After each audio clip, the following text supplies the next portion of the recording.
Bom dia a todos e a todas. Eu sou João Cavalcante, eu sou médico de família e comunidade, sou professor da Universidade Federal de Sergipe e vou falar um pouco para vocês hoje sobre acolhimento com classificação de risco na atenção primária, né?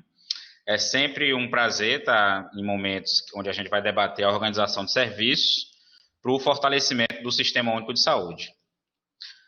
O primeiro ponto, a gente sempre destaca isso nas apresentações sobre a Covid, é que há ainda muito a ser estudado e descoberto. Então, algumas informações que a gente passar aqui, elas podem sofrer algumas modificações para uma nova descoberta, um novo estudo. Então, é importante sempre a gente estar atento, a gente estar se atualizando para ter as ações com as melhores evidências disponíveis, né? Fazendo uma pequena introdução, até o final de 2019, 6 coronavírus humanos haviam sido identificados, com essas letras e números aqui. Destaque aqui para o SARS-CoV, causador da síndrome respiratória aguda grave, e para o MERS-CoV, causador da síndrome respiratória do Oriente Médio. No final de 2019, em Wuhan, na China, chamou a atenção uma quantidade de casos de pneumonia que precisou ser estudado mais aprofundadamente para tentar descobrir qual foi a causa. Então, em 2019, foi descoberto um novo coronavírus como causa desse surto em Wuhan, na China, e ele se espalhou rapidamente pelo mundo. Eu vou passar por essa parte mais rápido, né, porque todos nós já tivemos acesso a uma quantidade grande de informação sobre essa pandemia. Então, no dia 11 de março de 2020, a Organização Mundial de Saúde declarou um estado de pandemia que nós precisaríamos ficar bastante atentos em todos os lugares do mundo. Esse dado eu colhi no dia 27, então no mundo já são 16.226.661 casos, com aproximadamente 650 mil óbitos. Então, agrediu o mundo muito profundamente. Tá? A gente observa aqui pelo mapa o quanto está espalhado aí pelo mundo, o quanto todos os países estão com esse desafio de responder a essa pandemia de coronavírus, reduzindo a quantidade de óbitos, reduzindo a quantidade de casos.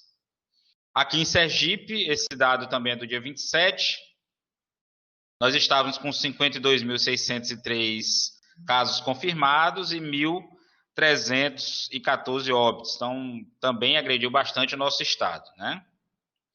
No Brasil, já estávamos passando de 2 milhões de casos e com 86 mil, aproximadamente 86.500 óbitos no país inteiro. Então, recuperando um pouco da clínica da Covid, os estudos têm dividido a doença em alguns estágios, né? O estágio 1 seria o da infecção viral, resfriado, gripe seca, com sintomas leves, a temperatura começa, né, a passar do 37,8, tosse seca, diarreia e cefaleia. Aqui nesse material recomenda o raio-x de tórax, a linfopenia, você vai observar a linfopenia, aumento do tempo de protrombina, aumento do dímero D, aumento do LDH. Então, esse estágio aqui é o primeiro estágio da doença, a fase de resposta viral. O estágio 2, a gente vai ter 2A e 2B, sendo que o 2A sem hipóxia e o estado 2B com hipóxia. Então, aqui já exige uma atenção, provavelmente vai precisar de uma atenção mais especializada. A saturação de O2 ela começa a cair na fase 2 da pandemia, caracterizando a hipóxia. A tomografia de tórax vai demonstrar, muito provavelmente, as lesões em vidro fosco características da infecção viral pelo coronavírus, né? Então, aqui, a taxa estimada de óbito para esses pacientes é de 0 a 15%. E a fase 3, a fase da tempestade inflamatória, né, a fase de resposta inflamatória, aqui é o momento onde a gente vai observar a síndrome da angústia respiratória, aguda grave, e aí a taxa de letalidade é bem maior, e já chega a 50%. Logicamente, isso vai estar associado a algumas características do paciente, né? Comorbidades que ele tem e etc.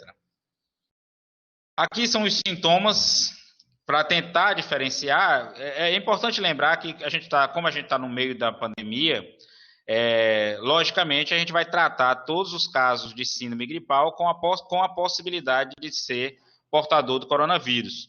Mas o material do Ministério da Saúde faz algumas diferenças, né? A febre é muito comum no coronavírus, no resfriado é raro, na gripe é comum.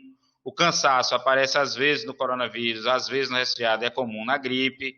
A tosse, comum no coronavírus e comum na gripe. Espirro já é mais raro no coronavírus, raro na gripe, comum no resfriado. Dores e mal-estar no corpo, às vezes no coronavírus, comum no resfriado, comum na gripe. E coriza, nariz entupido, raro no coronavírus, resfriado ele é comum na gripe às vezes. Dor de garganta, às vezes no coronavírus, resfriado é comum e às vezes na gripe. Diarreia seria raro no coronavírus, raro no resfriado e às vezes em crianças na gripe.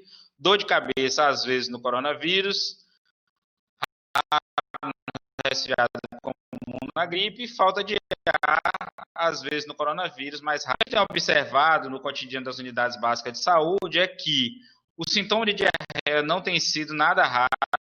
A gente tem observado várias vezes, né, pacientes com diarreia, é comum, tem sido um sintoma bastante comum, e muitas vezes uma dor de cabeça bastante forte, que às vezes precisa de analgésicos mais poderosos do que a dipirona e paracetamol.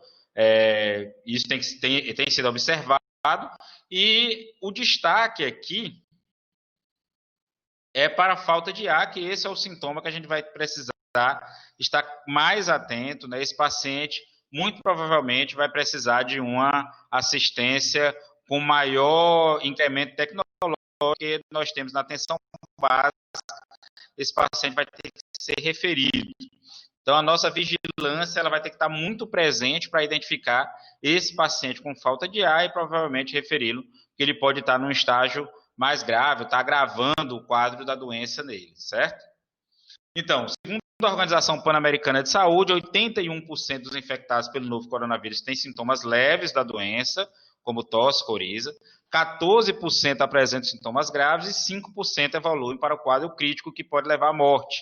Então, a gente tem que estar examinando esse paciente, fazendo a vigilância desse paciente, evitando para a gente encontrar o mais rapidamente possível estes 5% que vão ter a possibilidade de desenvolver quadro mais grave, que eles vão precisar de uma vigilância mais atenta, muito provavelmente vão precisar de internação e ficar sobre a atenção de outros níveis de atenção que não a atenção primária.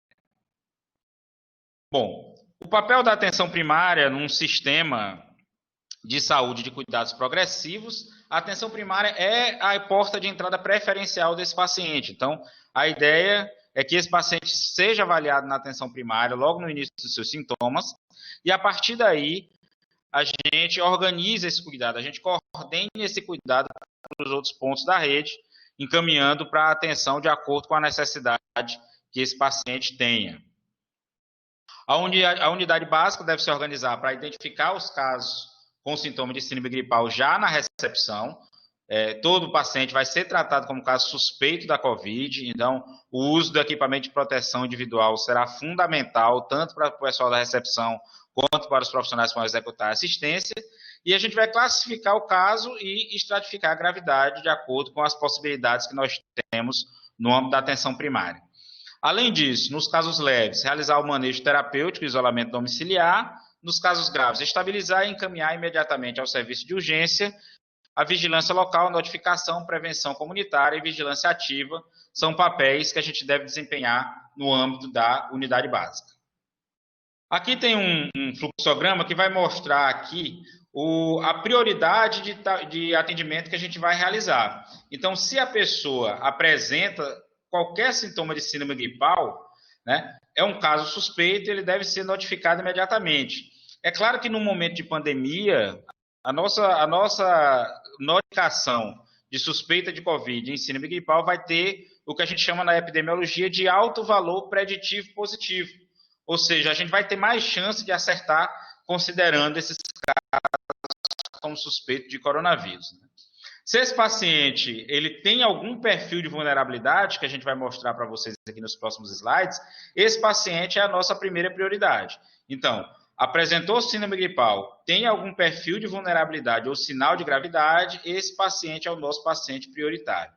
Se o paciente não tem perfil de vulnerabilidade, é a nossa segunda prioridade, se ele apresentar síndrome gripal. Se não apresentar síndrome gripal, mas tem características de caso agudo, que necessita de uma assistência imediata, sob o risco de afetar a sua qualidade de vida ou sua situação de saúde, esse paciente é a nossa terceira prioridade. E a nossa quarta prioridade é a consulta eletiva. A gente vai conversar um pouco sobre isso na nossa apresentação também.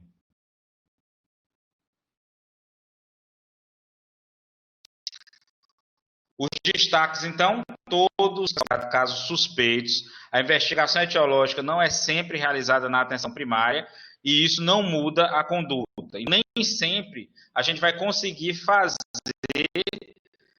o exame laboratorial que vai identificar o coronavírus ou qualquer outra patologia para esse usuário. Mas a conduta, a gente vai ver, ela é mantida, independente da gente ter no momento que a gente está ali, suave, que a gente tem disponíveis na rede, mas essa investigação nem sempre é realizada para esses pacientes. Vai ser um trabalho tanto da gestão da unidade como dos profissionais, organizar o fluxo, organizar o acesso da melhor maneira possível nessa unidade. A utilização dos equipamentos de proteção individual para proteger esse trabalhador, né? Eu tenho certeza, né, que os profissionais de saúde aqui que estão nessa web palestra, eles já têm notícias de vários colegas, né, vários profissionais de saúde que se infectaram. É uma doença que tem uma infectividade muito alta, então a gente tem que estar muito atento na utilização do EPI, além das medidas de prevenção, na recepção, na limpeza da unidade básica, enfim, todos os cuidados que a gente precisa ter para reduzir o risco de infecção pela doença. Recepção e triagem dos pacientes, né? A unidade básica se organiza para que todos os pacientes que cheguem, independente do motivo, agente comunitário de saúde, técnico de enfermagem e uso de equipamento de proteção individual, e consiste numa pergunta: está com tosse, dor de garganta, dificuldade para respirar ou febre? Em caso positivo, o paciente é caso suspeito para síndrome gripal. Então, esse sim, aí ele entra no fluxo da unidade. A gente vai ver um pouco mais adiante nessa apresentação como a telemedicina pode ajudar nisso, como a tecnologia pode nos ajudar nesse momento da triagem.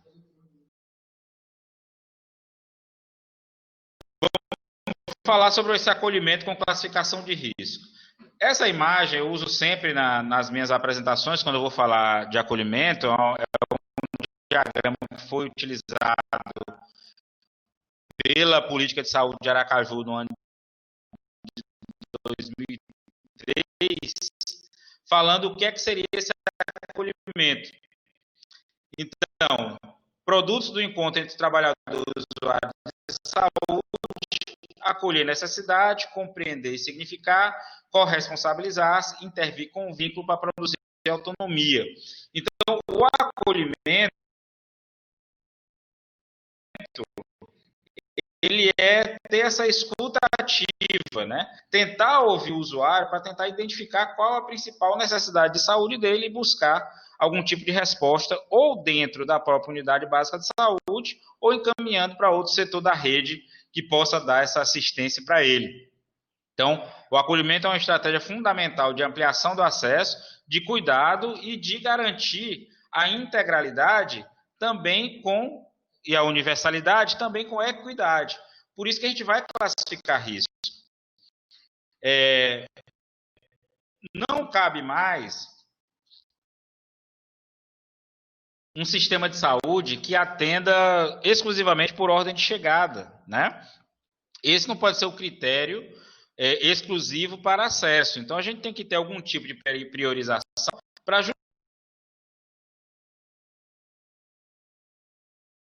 assistência imediata àqueles que mais precisam.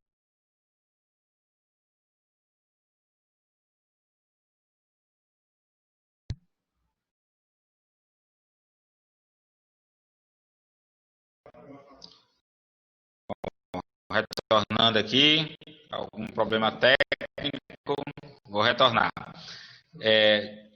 Deu para escutar a parte de acolhimento, Marcos? Não só... Ah, ok. Tudo bem. Então, assim, só retomando, né, a importância do acolhimento, de ouvir, ter uma escuta qualificada da necessidade dos usuários, e a partir dessa escuta, a gente priorizar para garantir a equidade, dar assistência imediata àqueles que mais precisam, e isso precisa ter alguns critérios estabelecidos para a gente organizar o fluxo das pessoas no atendimento à unidade básica. Então, quem vai apresentar alta vulnerabilidade, principalmente em relação à Covid? Idosos com mais de 80 anos, pessoas com comorbidades que indicam acompanhamento por ser de referência.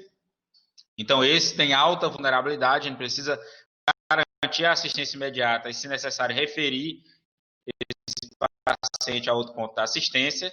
Os vulneráveis, idosos com mais de 60 anos, pessoas com condições crônicas, hipertensão, diabetes, câncer, doença respiratória crônica, como asma, gestantes e puérperas e pessoas com deficiências. Esses são os vulneráveis, eles estão aqui com a bandeira amarela para a gente também garantir a assistência em mais curto prazo. O risco habitual para as outras pessoas, atendidas de acordo com a rotina do acolhimento, e as consultas eletivas e agendadas, a gente vai avaliar o reagendamento. A gente também vai falar um pouco disso um pouco mais adiante.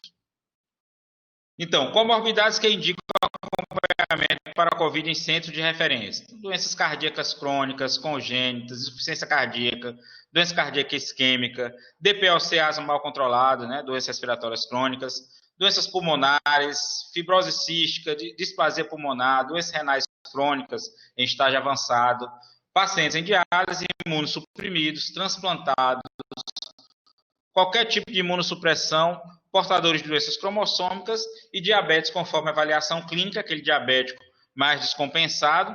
Então, essas são as comorbidades que é provável, né? A gente vai ter que avaliar a possibilidade de encaminhá-los a algum centro de referência.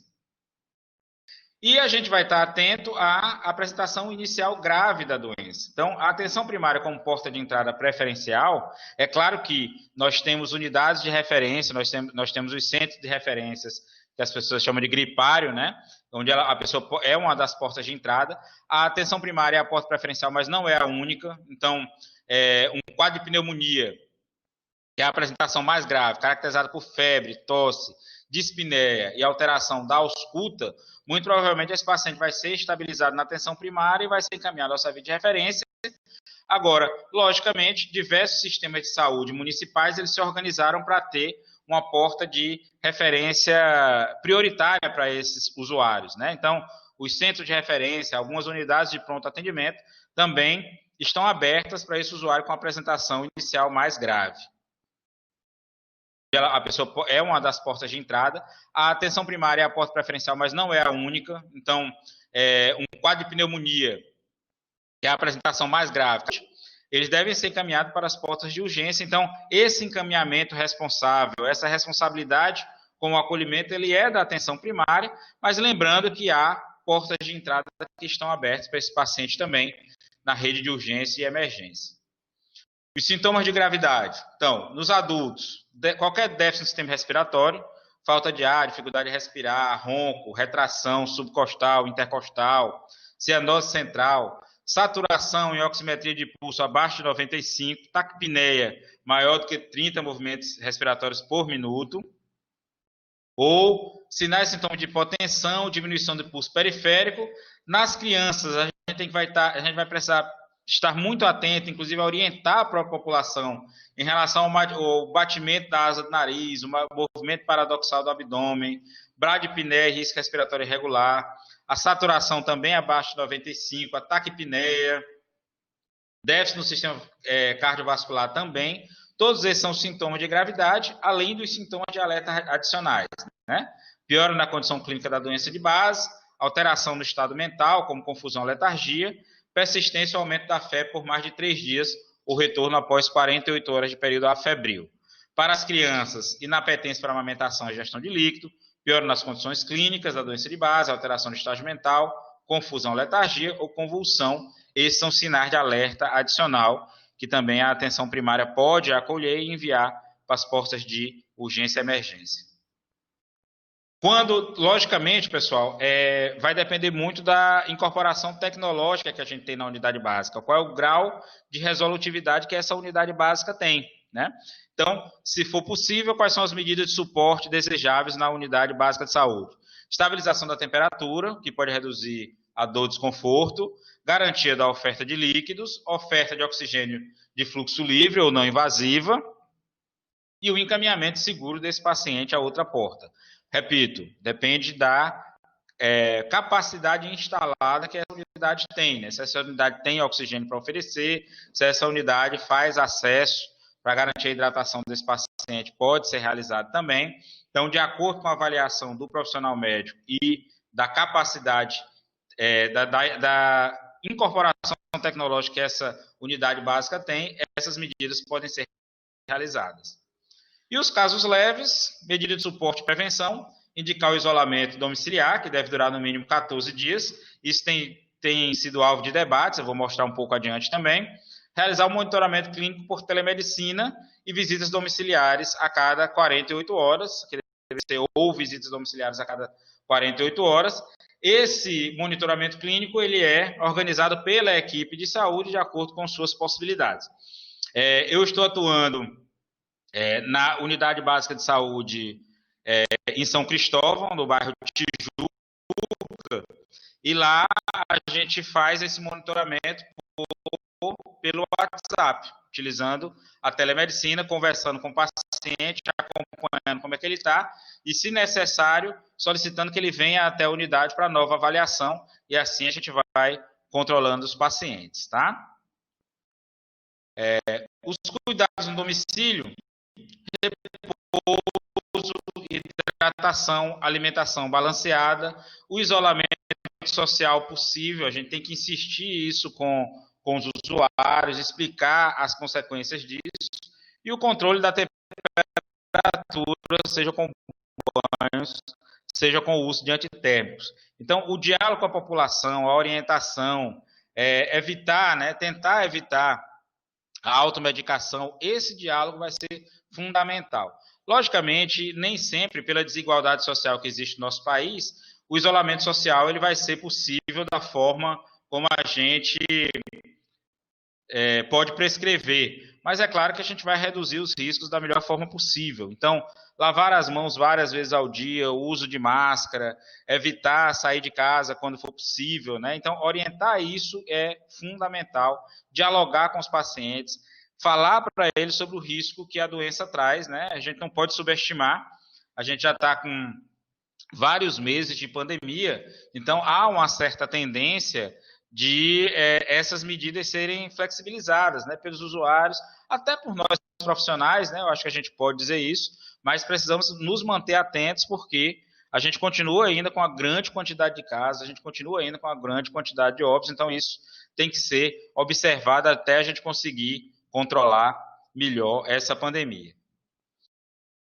Alguns instrumentos ganharam uma importância grande, então as unidades que tiverem a possibilidade, né, de ter, e os profissionais, né, tiveram a possibilidade de ter o oxímetro ou o termômetro infravermelho, eu posso dizer para vocês que na nossa unidade a gente utiliza, e isso auxilia muito na triagem, isso auxilia muito na orientação do paciente, auxilia demais na identificação da gravidade que esse paciente pode estar ou vir a estar, né, com esse acompanhamento que a gente faz.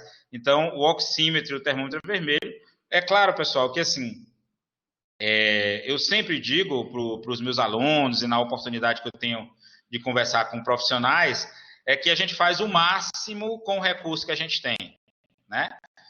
Então, a gente utiliza o máximo que pode de recurso que a gente tem. Esses dois recursos, eles são muito importantes, né?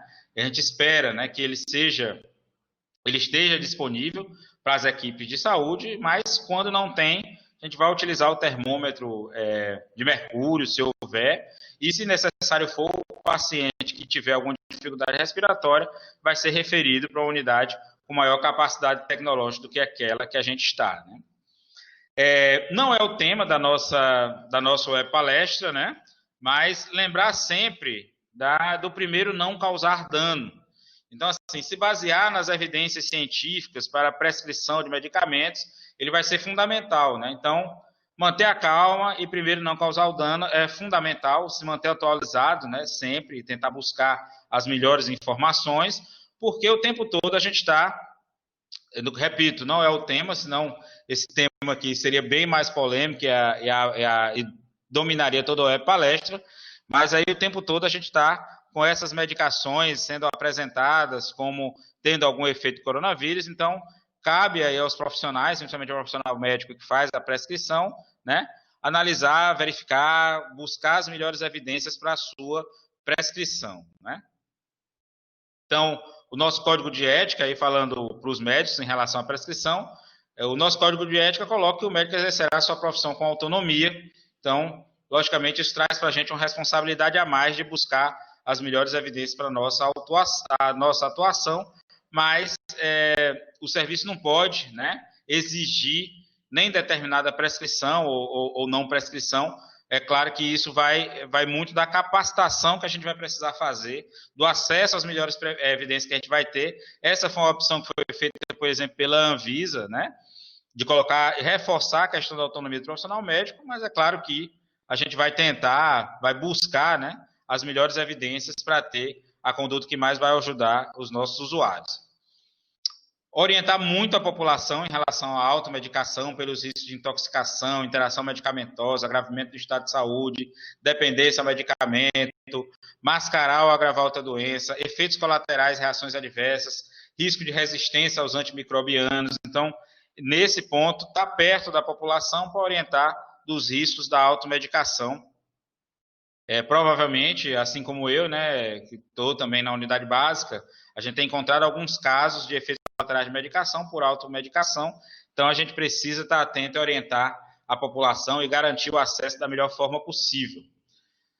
Sempre no diálogo para evitar as fake news que o tempo todo estão circulando, né, no WhatsApp, Facebook, nas redes sociais de uma forma geral.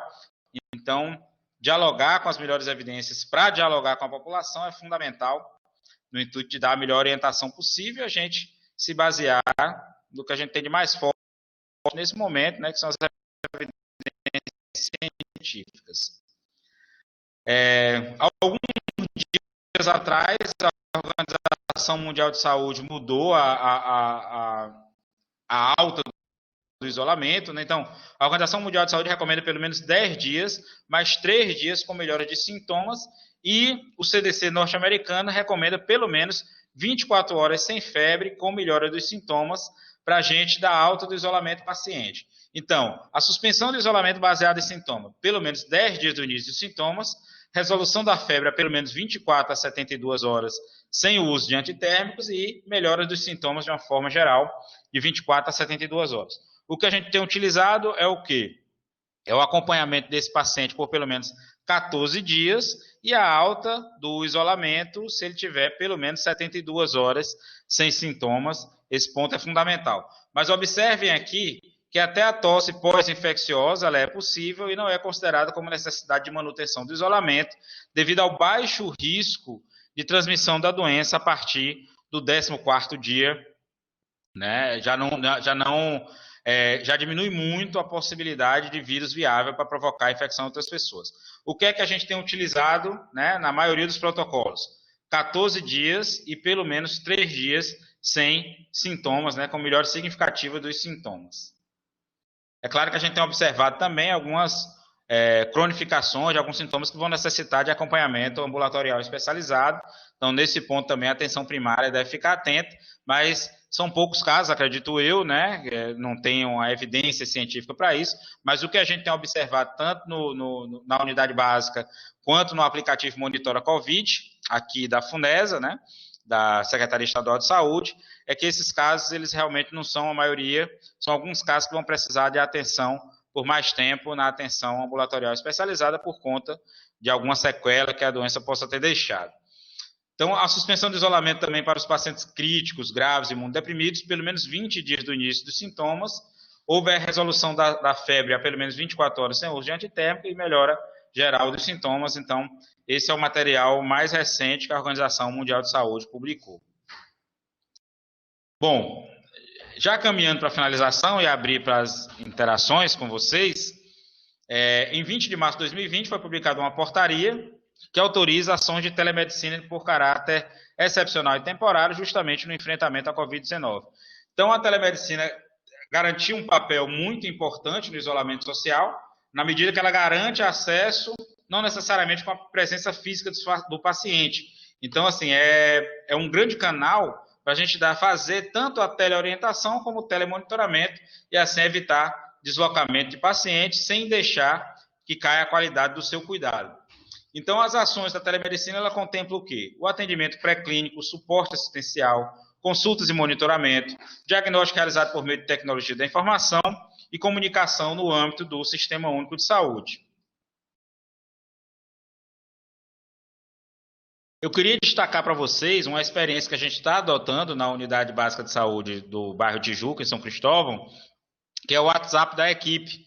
Então, a gente dá muita orientação, muita orientação para os usuários pelo WhatsApp, como, de certa forma, a gente organiza a chegada deles na unidade quando a gente marca a consulta presencial pelo WhatsApp. A gente sabe que o WhatsApp está bastante difundido, a maioria das pessoas possui o aparelho com o WhatsApp, e para aquelas pessoas que não possuem o aparelho ou não possuem o WhatsApp, as nossas agentes comunitárias de saúde continuam percorrendo a área, logicamente, seguindo as regras de distanciamento social, né? Mas elas conseguem ter contato com a população e, através das agentes comunitárias de saúde, a gente também tem acesso às necessidades de saúde da população. Então, a gente organiza tanto a teleorientação, como o telemonitoramento, como o próprio fluxo dos usuários nas unidades básicas de saúde, fazendo esse agendamento através do WhatsApp da equipe. É importante, né, depois desse processo, anotar no prontuário os dados clínicos necessários para a boa condução do caso, a conduta adotada, as orientações que foram repassadas ao paciente ou ao cuidador, data e hora, a tecnologia da informação e comunicação utilizada para o atendimento e a identificação do profissional que fez essa assistência. Então, o uso das ferramentas tecnológicas, ela não prescinde da gente ter um bom prontuário, da gente ter todas as informações anotadas no prontuário. Pessoal, infelizmente aqui a gente não consegue fazer o efeito, mas aqui tinha uma outra possibilidade, mas que eu vou falar dela. Então, a gente pode avaliar o caso pelo teleatendimento, se apresenta síndrome gripal, né, todo aquele processo que a gente viu, de vulnerabilidade e tal. Se a consulta é eletiva, é possível agendar? É uma pergunta que a gente faz. Então, pelo teleatendimento, a gente consegue agendar os pacientes, algumas consultas de agudo, né? Algumas não, as consultas de agudo. A gente consegue também agendar e trazer o paciente numa determinada organização de fluxo que não provoque aglomeração. Então, a gente tem conseguido dar assistência. Eu estou dividindo com vocês aqui a experiência da Unidade Básica de Saúde Antônio Florencio de Matos, lá no Tijuca, em São Cristóvão. Então, a gente tem conseguido alguns casos agudos que chegam através tanto do WhatsApp como pelas agências comunitárias de saúde. E a consulta eletiva, algumas delas também nós temos agendado, mas, logicamente, isso tem que ser analisado pela equipe de saúde de acordo com as suas possibilidades, né? Tanto pela questão da estrutura física, como pela disponibilidade de equipamento de proteção individual. Enfim, esse faz parte de um planejamento da equipe. Então, aquela consulta eletiva, ela, dependendo da estrutura, ela pode ser postergada, né? Ela pode ser colocada numa linha de tempo um pouco maior, até o momento onde nós estejamos numa situação menos grave da pandemia que a gente está vivendo, ou ver se é possível agendar com todos os cuidados, né? Para evitar justamente a cronificação ou então a agudização de situações crônicas, né? De algumas situações de saúde que ele precisa dar assistência. Então, isso vai depender muito da articulação da equipe, da estrutura que a equipe tem para dar esse tipo de assistência. Então, isso pode ser feito também pelo teleatendimento. Lembrar sempre do registro no prontuário e da notificação, que é compulsória, para fins, principalmente, né, tanto de acompanhamento do paciente, já que a gente vai fazer o telemonitoramento. Alguns municípios fazem esse telemonitoramento centralizado na Secretaria de Saúde, entrar em contato com o paciente, porque O que é que, acredito que todos vão concordar comigo, assim, um dos grandes pontos da nossa atuação no âmbito da atenção primária, pessoal, é que esse paciente ele não vá já nos últimos estágios da doença para o atendimento de urgência e emergência. Então, a gente precisa localizar esse paciente mais rápido, quando seus sintomas estão leves, fazer o acompanhamento dele, porque como a gente viu, cerca de 80%, né, vai ter sintomas leves, cerca de 80%, com algumas medidas de suporte, com isolamento social, com esse cuidado, acompanhamento profissional de saúde, eles vão conseguir passar sem maiores sequelas pela questão da doença, mas aqueles que já indicaram sinais de gravidade, eles precisam ser referidos o mais breve para outros níveis de atenção, para talvez ou um acompanhamento mais próximo, um acompanhamento mais por internação, por exemplo, né? Enfim, toda a assistência de acordo com a necessidade de saúde que aquele paciente tem. Então, eu vou deixar isso com bastante força, né? Bastante insistência. Precisamos localizar aqueles pacientes que já apresentam alguns sinais de gravidade para eles irem o mais breve possível para outro nível de atenção, para que não cheguem já num estágio bastante avançado da doença.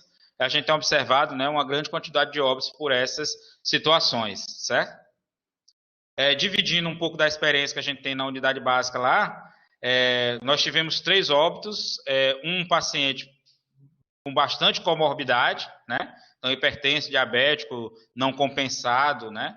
Então, difícil acompanhar, era difícil estabilizar esse paciente, ele acabou pegando Covid, acabou vindo a óbito. Outra paciente, ela tinha 105 anos de idade, então bastante difícil também o segmento, esse paciente acabou vindo a óbito também. E outra paciente, porque também já foi para a urgência com sintomas de gravidade. Então, nesse segmento, quanto mais próximo à unidade básica tiver, melhor para os pacientes, melhor para o nosso processo de trabalho. É isso, pessoal, que eu queria dividir com vocês. Aí está meu e-mail, eu vou ficar aberto aqui à disposição para alguma interação que vocês queiram fazer.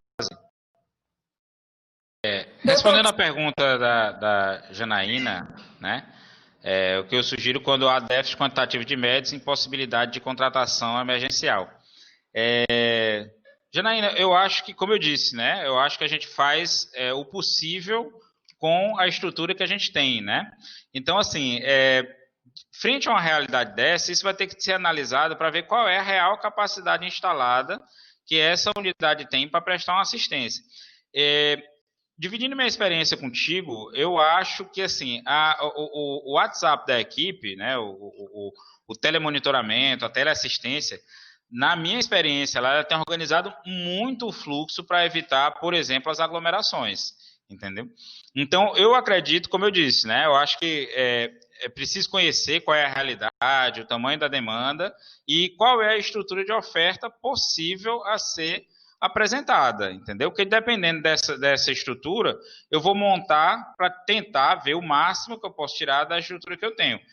Vai ter seu limite, é óbvio que vai ter seu limite, e esses pacientes vão ter que ter alguma outra porta de entrada, entendeu? Então, sem conhecer a realidade específica, que eu acredito que seja a sua realidade, sem conhecer a realidade específica que você está enfrentando aí, eu acredito que é um desafio enorme de elaborar um processo de trabalho para que também os profissionais não adoeçam, né? Então, o desafio vai ser esse: estabelecer qual é a capacidade, ver quais são as possibilidades que tem de organizar o fluxo, quais são as possibilidades de estruturar melhor, organizar melhor essa demanda que chega e reconhecer quando ela chegar num determinado limite. Reconhecer não quer dizer que ela não possa ser tensionada, não quer dizer que esse limite não possa ter tensionado, mas quando chegar num determinado limite, ver que outra alternativa, que outra porta de entrada poderia ser aberta para a população.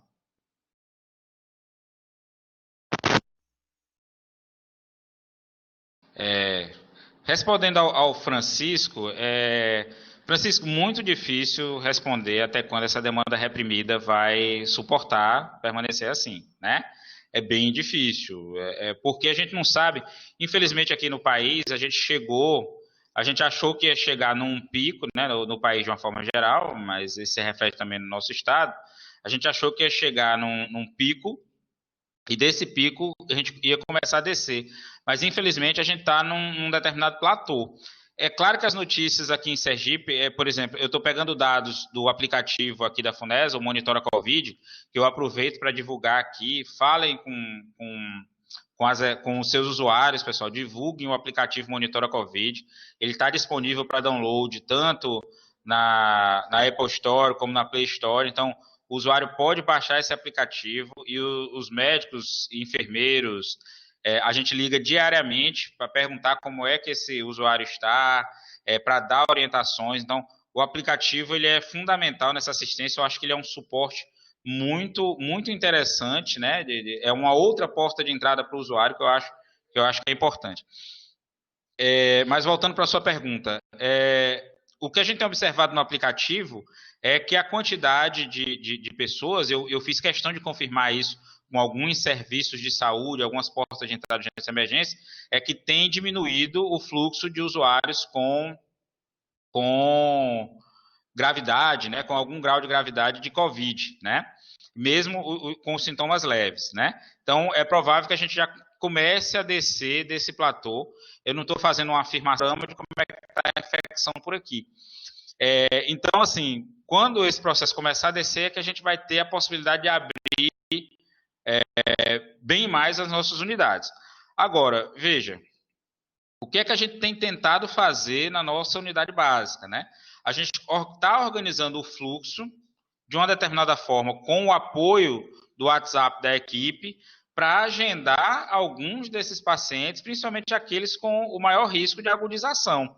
Então, a gente começa já a ter um formato onde, sem formar aglomeração, com o apoio do WhatsApp, a gente começa a normalizar, não normalizar, não vou chamar normalizar, mas a gente começa a organizar um novo fluxo para esses usuários terem assistência, como, por exemplo, pré-natal. Pré-natal a gente já começou desse processo de normalização.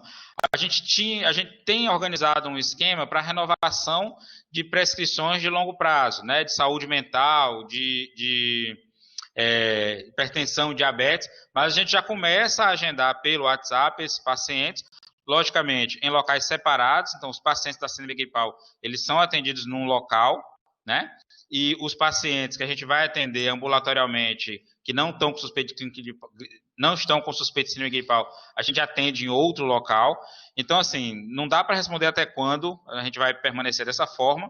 Eu acredito, é uma opinião, pessoal, que utilizando algumas ferramentas, a gente pode conseguir começar a organizar um determinado fluxo para melhorar a assistência da população. Isso pode variar de unidade para unidade, de acordo, repito, a equipe que tem, a capacidade tecnológica que tem, a organização que tem, né, e como está a pandemia naquele local especificamente.